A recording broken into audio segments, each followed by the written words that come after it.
Imagine stepping into a busy airport terminal where the roar of suitcase wheels merges with the steady hum of eager travelers. And then you spot two passengers in the first-class line who couldn't be more different. One, dressed in a sleek suit, practically radiates entitlement. The other, quietly composed in jeans and a simple backpack, appears almost invisible in the bustle. Little does anyone realize that this humble figure is actually Dwayne Johnson, and the clash that ensues between him and the arrogant stranger will spark a journey that no one on that flight is likely to forget. Will the tension erupt at 30,000 feet, or will an unexpected act of kindness change everything? Stick around to find out, and be sure to like this video and subscribe to our channel for more stories that prove genuine respect and humility can outshine even the brightest spotlight. Los Angeles International Airport had always prided itself on being a gateway to the world, a place where crowds from every corner of the globe collided in a swirling mass of greetings, farewells, impatience, and excitement. On this particular afternoon, the departure hall was alive with a cacophony of rolling suitcases, snippets of conversation in dozens of languages, and the steady beep of announcements echoing overhead. In the midst of the crowd, a first-class check-in line stood roped off from the general queues, its velvet barriers ostensibly a symbol of a smoother, more exclusive experience. There, among the passengers waiting to board a flight bound for Tokyo, stood Dwayne Johnson. At first glance, he did not appear to embody the typical image of a superstar. He was clad in a soft plaid shirt with sleeves gently frayed at the edges, a pair of well-worn jeans, and scuffed brown boots that had clearly seen better days. A sturdy black backpack hung over his shoulder, looking as though it had accompanied him on countless journeys around the globe. Despite the bustle, Dwayne remained tranquil, observing the airport's frantic energy with an almost meditative calm. Most passers-by were too wrapped up in their own affairs, checking documents, waving down family members, or navigating security lines, to notice who was standing near them. Yet for those who stopped to look more closely, there was something compelling about Dwayne's poised demeanor. He radiated a quiet confidence, as though he carried an entire world of stories under that unassuming exterior. Nearby, an electronic sign flashed updates about flight times, gate changes, and the usual cautionary note to keep valuables close.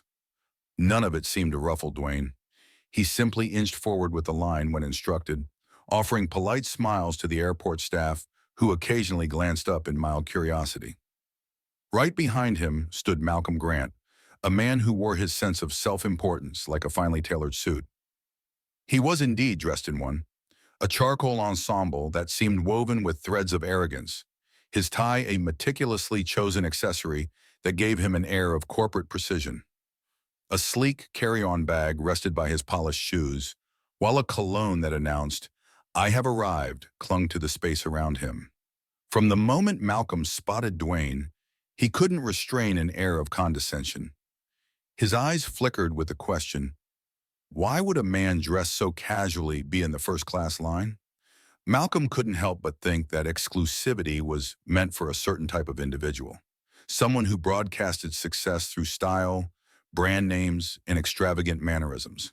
He found Dwayne's understated presence perplexing, almost offensive.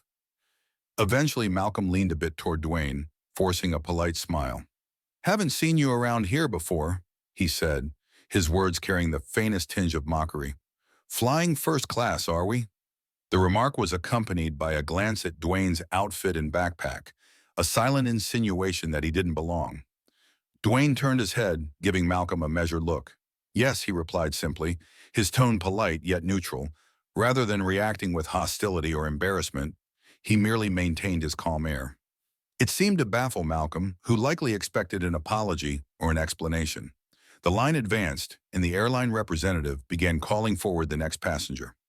Dwayne stepped up to the counter, offering his ticket with the same humble warmth he extended to everyone else. Meanwhile, Malcolm watched with thinly veiled disdain, crossing his arms and shifting his weight onto one foot in a gesture that suggested superiority. He even let out a small sniff, as though offended by Dwayne's lack of showy attire. Little did Malcolm know that this was only the first ripple in what would become a much larger tide, one that would challenge his every assumption. Not long after, both men found themselves at the boarding gate for Royal Pacific Airlines, awaiting the call for first-class passengers.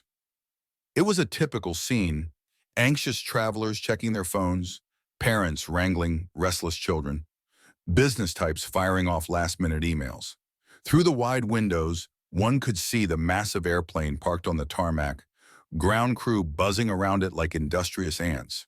The day's sunlight glinted off the plane's hull, promising a bright journey ahead. Malcolm Grant now stood directly behind Dwayne Johnson in the boarding queue, arms still tightly crossed, his carry-on rolling behind him whenever the line advanced. Unable to stifle his curiosity, and perhaps fueled by an inexplicable urge to belittle this stranger, Malcolm decided to break the silence again. "So," he said with a slight clearing of his throat, "you flying for business or pleasure?" The question's tone implied he doubted Dwayne had any legitimate business in first class. Dwayne offered a gentle shrug, turning slightly to face him. "Oh, a bit of both," he replied, not elaborating. His eyes flicked momentarily to the crowd behind them, families, solo travelers, couples on vacation, before refocusing on Malcolm's inquisitive stare. Malcolm paused, sensing that Dwayne wasn't the type to spill personal details easily. He's not cowering, Malcolm thought, which is interesting. He decided to push just a bit further. "These seats can cost a fortune," he commented, letting his voice carry to a couple of eavesdroppers near them. "You must either have a lot of miles saved up or—" Malcolm never finished the sentence. The boarding announcement crackled through the speakers, summoning first-class passengers forward. Dwayne nodded politely, picked up his backpack, and proceeded into the jetway. Malcolm trailed behind, his expression a blend of skepticism and curiosity. He still believed this casually dressed man couldn't possibly be on his level, but he was intrigued enough to keep poking at the edges of Dwayne's stoic manner. Once on the aircraft, the flight attendants greeted them with bright smiles and guided them toward the wide, plush first-class seats. The cabin exuded refinement. Overhead compartments fashioned in polished wood tones, seats layered in soft leather, and an ambient lighting system that gave the space a soothing glow. Passengers who had already settled in were sipping on pre-departure drinks, sparkling wine, cocktails, or even fresh juice. Dwayne located his seat, 2A, and quietly placed his backpack under the overhead bin. He was just about to settle in when Malcolm observed with a twinge of annoyance that his own seat, 2B, was directly beside Dwayne's. "Right next to each other, huh?" Malcolm muttered under his breath, loud enough for Dwayne to hear. Sliding into his seat, Malcolm let out a soft snort of disbelief. The incongruity of sharing the same rarefied space with a man who, by all appearances, seemed so ordinary vexed him. In Malcolm's world, prestige was evident in polished shoes, well-tailored suits, and carefully orchestrated body language. This quiet traveler was an enigma, and Malcolm found the puzzle irritating. As the cabin continued to fill, a flight attendant came by with a silver tray of champagne glasses, offering each passenger a welcome drink. Malcolm took one with a flourish, swirling the golden liquid in the flute as though it were a prized possession. Dwayne, on the other hand, politely requested water, prompting Malcolm to raise an eyebrow and exhale a short chuckle. "Water," he repeated, trying to mask his sneer. "First-class champagne is wasted on you, I guess." But Dwayne merely thanked the flight attendant for the water and angled his seat to a comfortable recline, ignoring Malcolm's jibe. Onlookers, including a middle-aged couple behind them, exchanged glances, some in amusement, some in mild disapproval of Malcolm's snark. Yet Dwayne remained composed, as though such remarks were inconsequential. Once the plane taxied down the runway and lifted into the Los Angeles skies, passengers settled into their long-haul routines. Some chatted excitedly, others plugged in earphones or scrolled through in-flight entertainment, while a few dozed off behind eye masks. Over in seats 2A and 2B, Malcolm Grant's mind buzzed with every possible justification for his growing agitation. "Why am I letting this man rattle me?" he wondered, adjusting the collar of his immaculate shirt. He couldn't fathom how someone so outwardly calm, a person who apparently lacked any obvious symbols of wealth or status, had ended up in the same upper-class cabin. A short while later, a flight attendant named Sophia Kent approached with the in-flight menu, smiling warmly.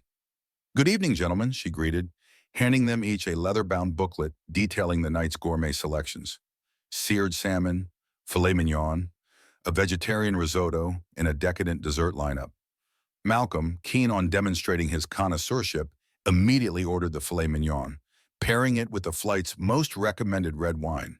He spoke with an air of expertise, tossing in descriptors like full-bodied and aromatic notes to assert a refined palate. Then Sophia turned to Dwayne. He flipped through the menu quickly before opting for the vegetarian risotto and sparkling water. Malcolm rolled his eyes the moment Sophia stepped away to place their orders. "Still sticking with water, I see," he teased, swirling the wine left over in his glass from takeoff. "I guess some people just don't appreciate certain luxuries." Dwayne just offered a small shrug, unperturbed by the digs. "I'm good with what I've chosen," he responded in the same measured tone. "I find it's not about the flash, but about enjoying what suits you." The remark, though calmly delivered, felt like a subtle rebuke of Malcolm's constant attempts to flaunt wealth or superiority. An hour into the flight, when most passengers were engrossed in their personal screens, Malcolm decided to pry further. He lowered his voice, leaning closer to Dwayne.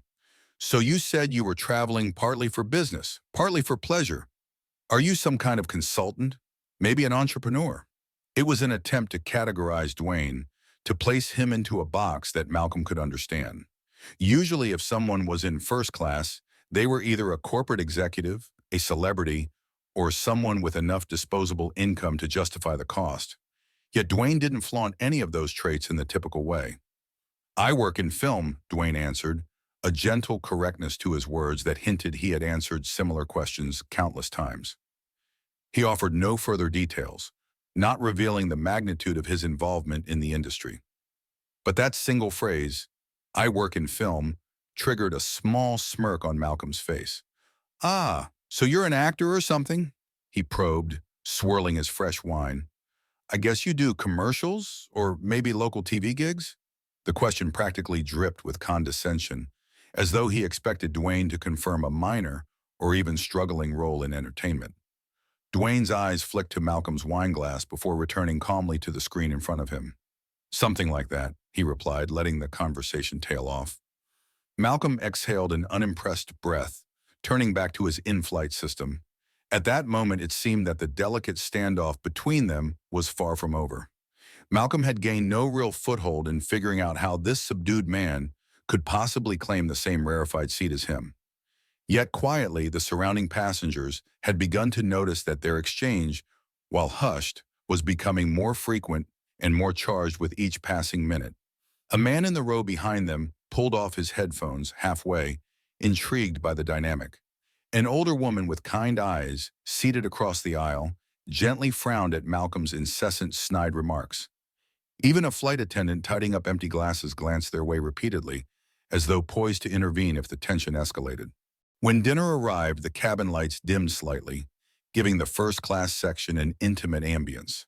The overhead panels cast a soft glow on the crisp white table linens that flight attendants carefully unfolded in front of each passenger.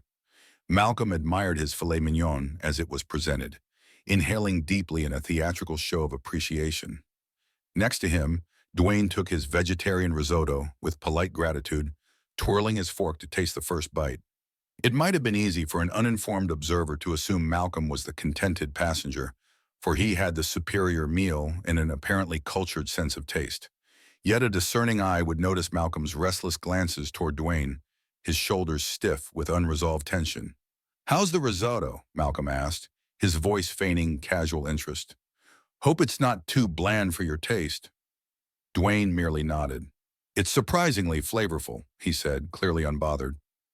For a moment there was a lull, broken only by the gentle clink of cutlery on porcelain. Then Malcolm, no longer able to contain his impulse, decided to press again. "Let's be honest," he began, setting down his fork. "Flying first class is about more than just a seat or a fancy meal. It's a statement of success, a reward for the ones who push the hardest. It's for those who genuinely know how to live. Don't you agree?" Dwayne paused mid-chew, swallowed calmly, and dabbed his mouth with the corner of his napkin. "I think different people have different definitions of success," he replied. "For some, it's about recognition or material comfort. For others, it might be about personal fulfillment. Or maybe it's just a convenient way to travel if they can afford it. His voice was even, unconfrontational, but the words carried weight. An irritated flicker crossed Malcolm's eyes. "That's a nice, safe answer," he said. "But it doesn't change the fact that we're not all equals, even up here. Some of us actually belong because we've hustled for it. Others just lucked into it, I guess." He cast a meaningful glance at Dwayne's modest outfit, as though it were proof of some lack of legitimacy. A quiet fell between them, filled by the mechanical hum of the plane's engines and the gentle murmur of other passengers. Sophia, the flight attendant, swept by to refresh their drinks. Sensing tension, she offered them both a warm smile, but Malcolm barely acknowledged her presence. The older woman across the aisle pressed her lips together, her eyebrows slightly raised at Malcolm's audacious statements. Dwayne inhaled, then exhaled slowly. "You know," he said, placing his fork down, "I've found that people who constantly need to prove how much they deserve something often feel a gap they can't fill."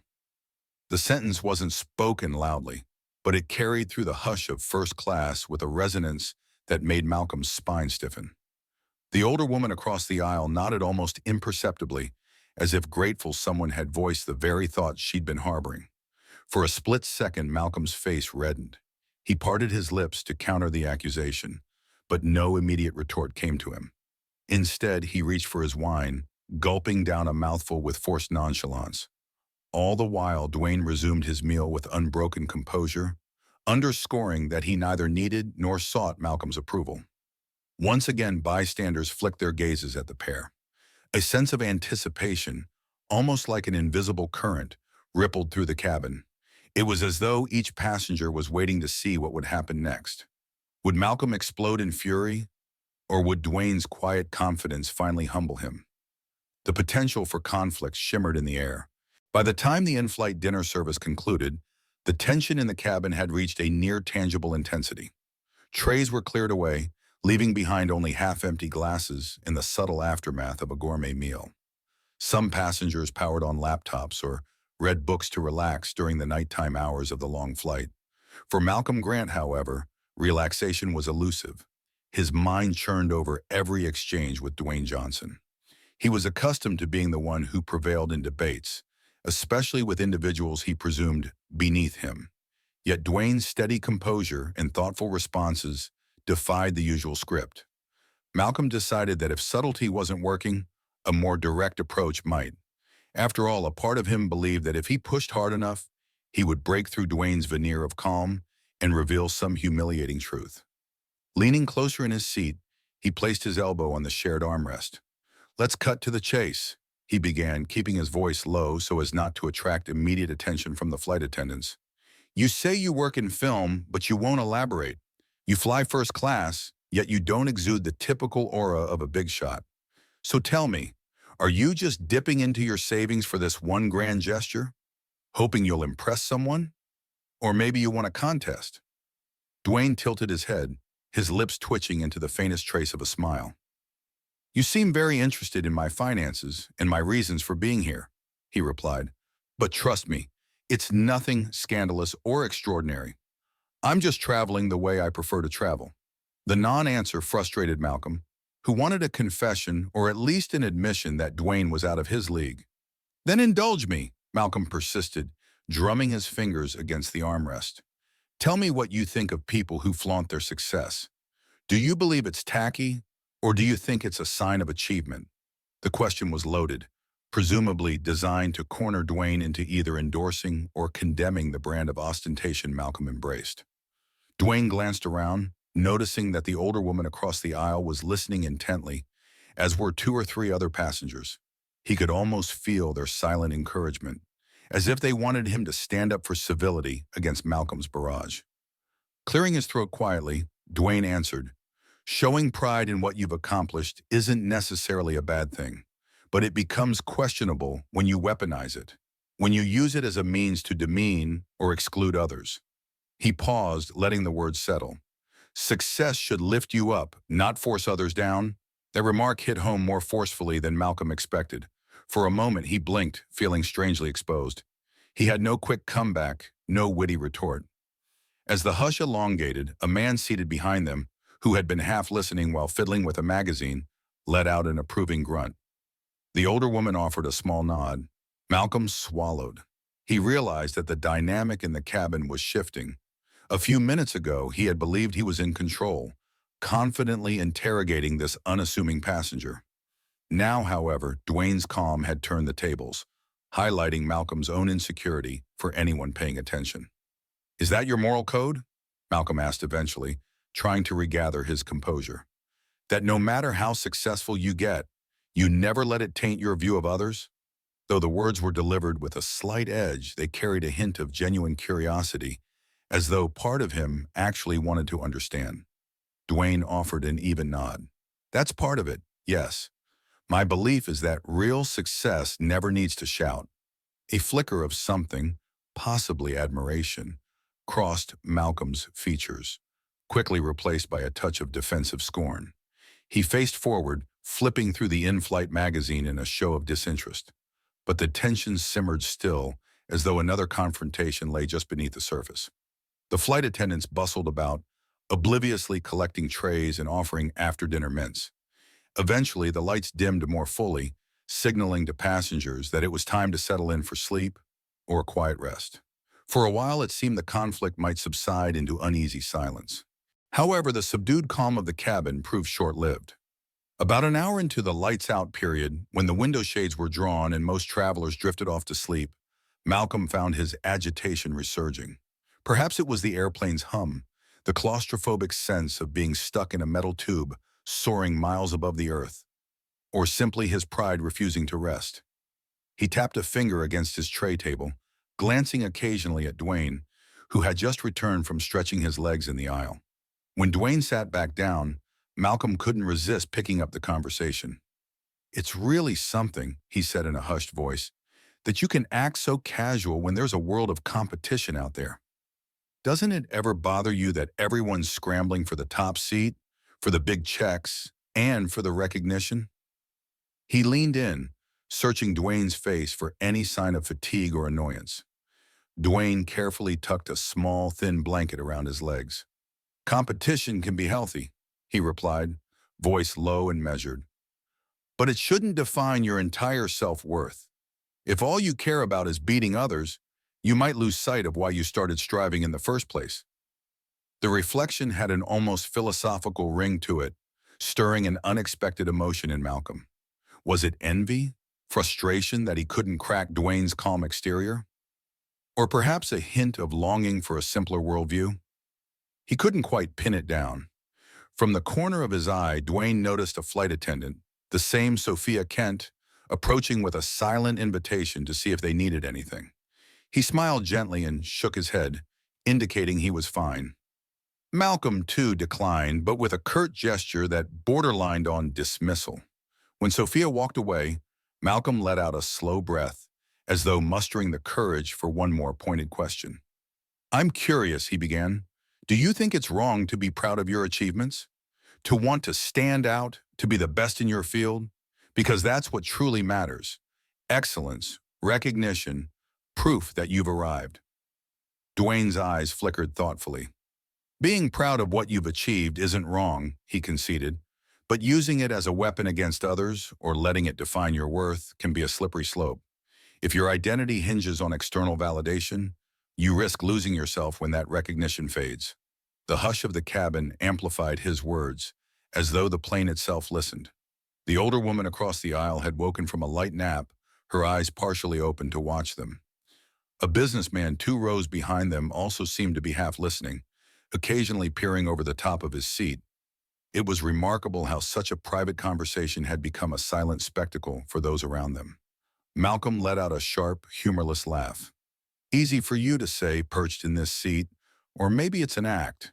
Maybe you borrowed money from someone, decided to treat yourself to one lavish flight, and you're preaching humility to mask the fact that you're out of your league." The words came out more spiteful than he might have intended, betraying a flicker of desperation.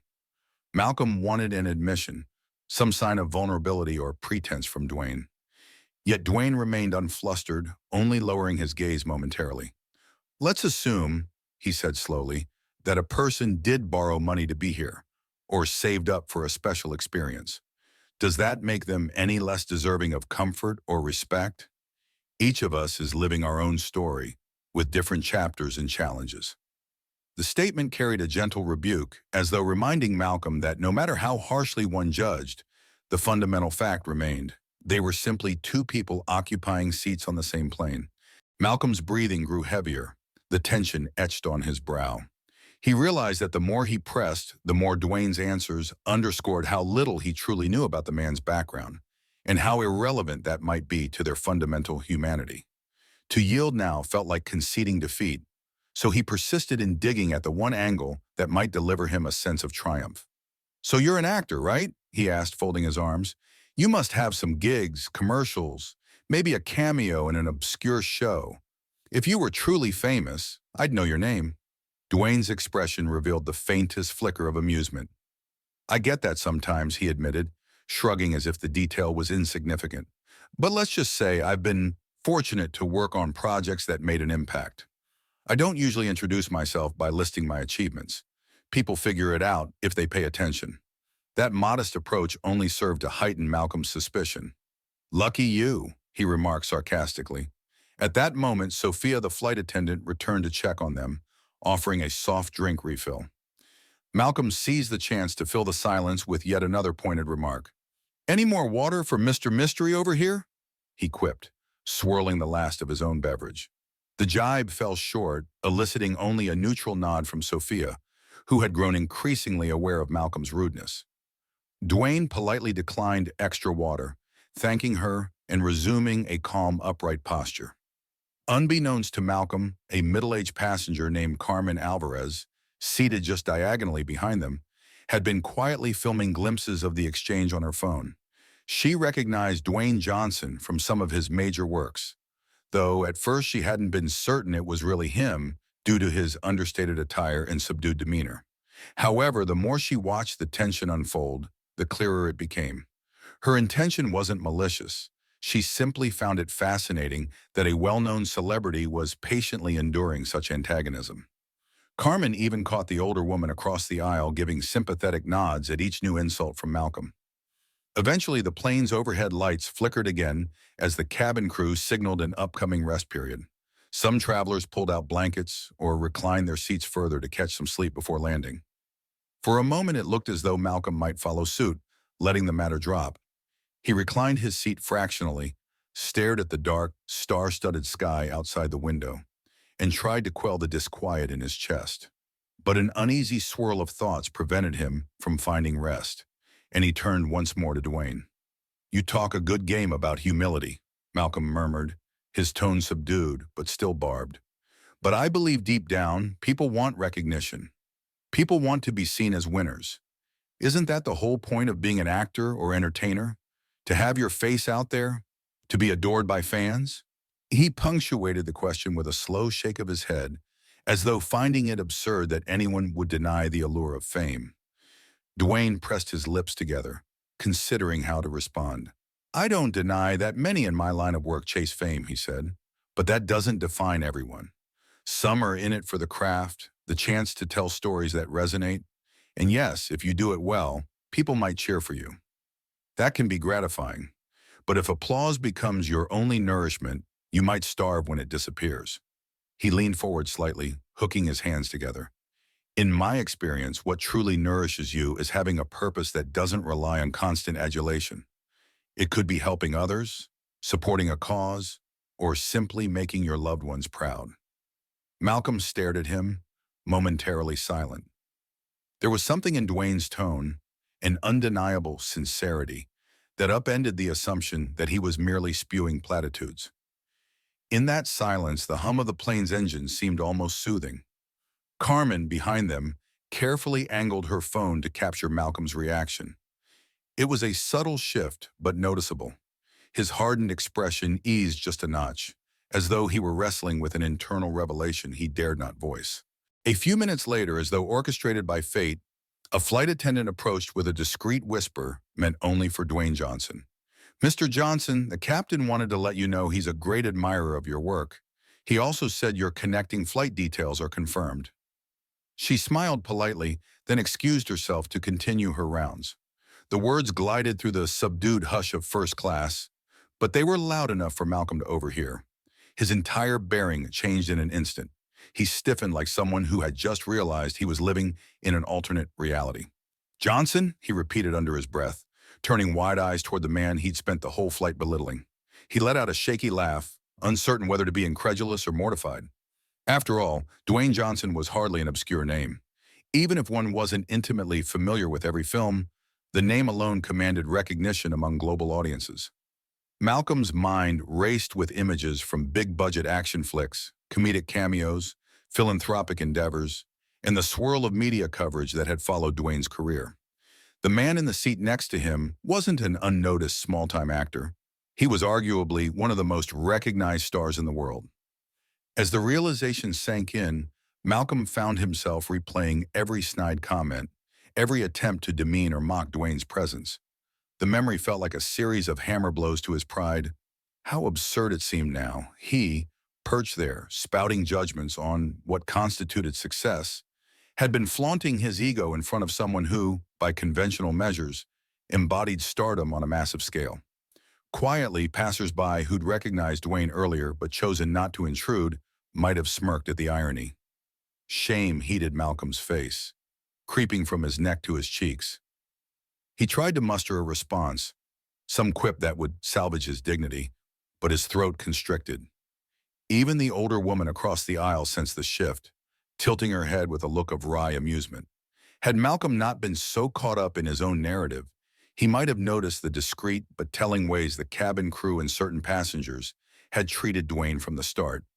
"You're that Dwayne Johnson," Malcolm finally managed, voice wavering in a subdued hush. I had no idea. You never said anything about all that." He gestured vaguely as though all that encompassed the dozens of blockbusters, interviews, philanthropic gestures, and millions of fans. Dwayne offered a small, reassuring nod. "I don't usually lead with my resume," he replied, his voice as mellow as ever, "and wearing a big neon sign that says celebrity tends to invite more trouble than good. I prefer to keep things simple when I can." Malcolm sank back in his seat, letting out an unsteady exhale. His mind flicked through the humiliating possibility that everything he had said about success, about belonging in first class, had just crumbled into nonsense. For so long, he had convinced himself that outward symbols of wealth or achievement were the only viable proof of one's standing in the world. Then here was a man who quietly possessed more recognition than Malcolm could dream of, yet had shown no inclination to brag or prove himself. I owe you an apology," Malcolm said at last, his voice trembling with genuine contrition. "Not just because I realize who you are now, but because, well, I was a jerk. I judged you. I tried to undermine you, and I see now how wrong that was." A tightness in his chest unfurled with each word, as though admitting his wrongdoing was a relief he hadn't known he needed. The few passengers still awake observed the moment quietly, some with mild smiles of approval. Dwayne's gaze softened. "I appreciate that," he replied, "but you don't owe me anything because of my name. The point is how we treat strangers when we assume we have nothing to gain. That's when our true colors show." Malcolm nodded, absorbing the gentle yet profound lesson. He felt a twinge of sadness for how poorly he'd portrayed himself. Part of him wanted to vanish into the seat's cushions, but another part recognized that perhaps this was the humbling he'd needed all along.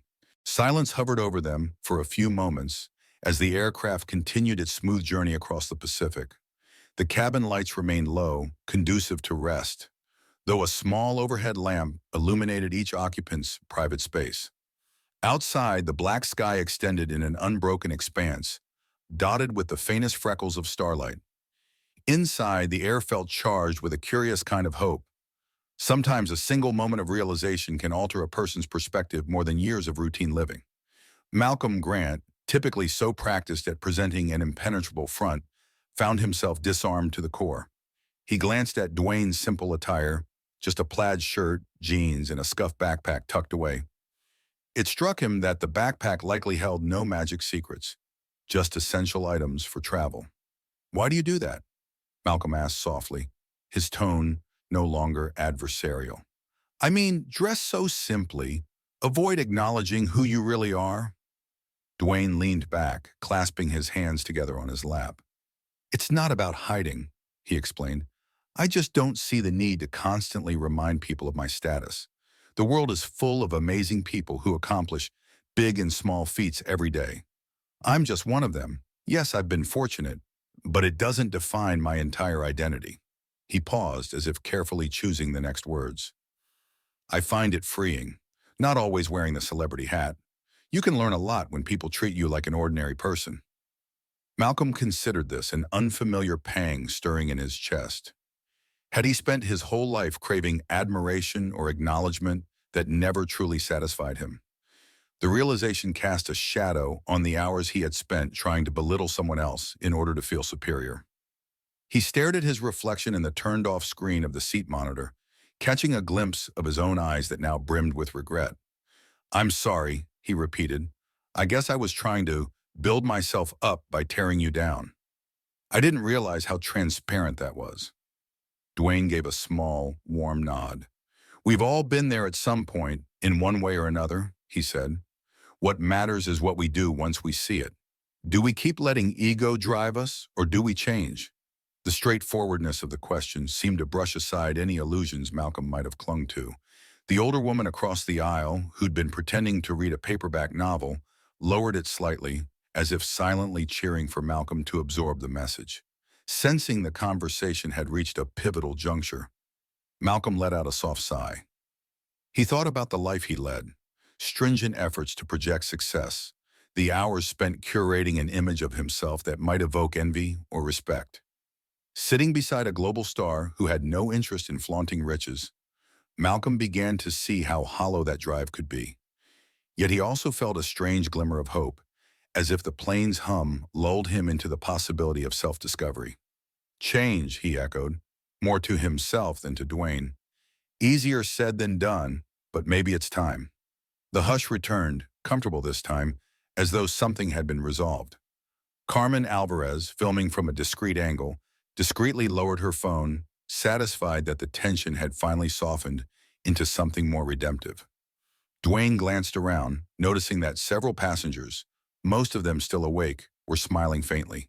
It was as if the entire first-class cabin had quietly partaken in the conversation, gleaning a lesson or two about humility, empathy, and the illusions we build around our own self-worth. Soon enough, the plane began its gradual descent toward Tokyo's Haneda Airport, and the final overhead announcement advised everyone to prepare for landing. Flight attendants moved through the aisle, collecting headphones, gently waking passengers who'd fallen asleep, and ensuring seat backs were in their upright positions. Through the tiny oval windows, the dawn sky peeked over the horizon, painting the darkness with faint bands of orange and violet. The overnight journey was nearly at an end, but for Malcolm Grant, it felt like a beginning. As the wheels touched down with a smooth glide, a smattering of relieved applause echoed among some travelers. Dwayne Johnson calmly gathered his backpack, and Malcolm carefully placed his phone in his pocket. The seatbelt sign blinked off, triggering the usual flurry of passengers retrieving bags and stepping into the aisle. Malcolm paused, drawing a slow breath before turning to Dwayne. "Listen, thank you," he said, voice laden with sincerity. "I know you didn't set out to give me a life lesson, but that's what happened, and I think I needed it." Dwayne offered a steady, reassuring look. "We never stop learning," he responded, "and sometimes the lessons come at 30,000 feet. A hint of a grin accompanied the statement, dissipating any lingering tension. When the line finally began to move toward the exit, passengers crowded the aisle, exchanging half-awake farewells and stretching stiff limbs. Dwayne let a few travelers go ahead, all the while receiving polite nods or quiet smiles from those who recognized him. Carmen Alvarez, the discreet observer from earlier, gave him an appreciative thumbs up as she stepped past. At the aircraft's threshold, the older woman who had sat across the aisle ventured a soft goodbye. "Thank you," she whispered. "Not many people handle things the way you did."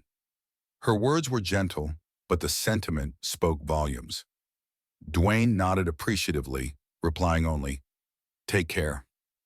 She disappeared into the jet bridge, leaving behind a faint sense of warmth that had replaced the tension of earlier hours. Malcolm hesitated, letting other passengers shuffle by, feeling suddenly unsure how to rejoin the everyday world after such an unexpected transformation in his outlook. He turned to see Dwayne waiting calmly, glancing at him with mild curiosity. "You heading into Tokyo for a while?" Malcolm asked. "Or catching another flight?" Dwayne patted the side of his backpack and said, "I've got a connection, but I'll spend a day here before I go. Some obligations, but I always like to enjoy the city, even briefly." He paused, then continued, "How about you?" Malcolm took a moment to gather his thoughts. "Business trip," he admitted. "I came to finalize a deal. Before this flight, I would have told you how important it was, how it confirmed my success. Now, I'm still doing it, of course, but let's just say I'll approach things differently." His grin was self-conscious, tinged with the humility that had eluded him earlier. "I guess I want to see if there's more to life than just the next win." Dwayne's expression was warm. "I'm glad to hear it," he said. "Don't let a single conversation define you, though. Keep listening, keep reflecting. That's the best any of us can do." With that, they took their first steps off the plane and into the bustling corridor of Haneda's international terminal. The lights were bright, and signs in both Japanese and English guided throngs of passengers toward customs, luggage carousels, or connecting flights. Standing in that corridor, Malcolm saw a few people tentatively approach Dwayne, politely asking for a quick selfie or an autograph on a random piece of paper or travel document. Dwayne obliged with disarming kindness, never once sighing or complaining. Observing the scene, Malcolm felt a pang of awe. This is real success, he thought, and it doesn't need a stage or a microphone to prove itself. They parted ways at a terminal junction. Malcolm shook Dwayne's hand, muttering a final apology and an earnest thank you. Dwayne nodded, clasping Malcolm's hand with sincerity. "Safe travels," was all he said, yet it carried the weight of every lesson learned in those hours. Malcolm watched him go, a simple backpack slung over his shoulder, greeting fans with the same unassuming grace that had characterized him all flight long. As Malcolm walked away, he felt lighter, more open, like he'd shed an old skin. In the days to come, he wouldn't forget that encounter. For whenever arrogance threatened to rear its head again, he'd recall the moment he discovered that the measure of a person isn't found in the brand of their suit or the seat class they purchase, but in the dignity and kindness they offer to others. And if you found meaning in this story, remember to share it, and don't forget to subscribe to the channel, because you never know when a single conversation, even at 30,000 feet, might change a life forever.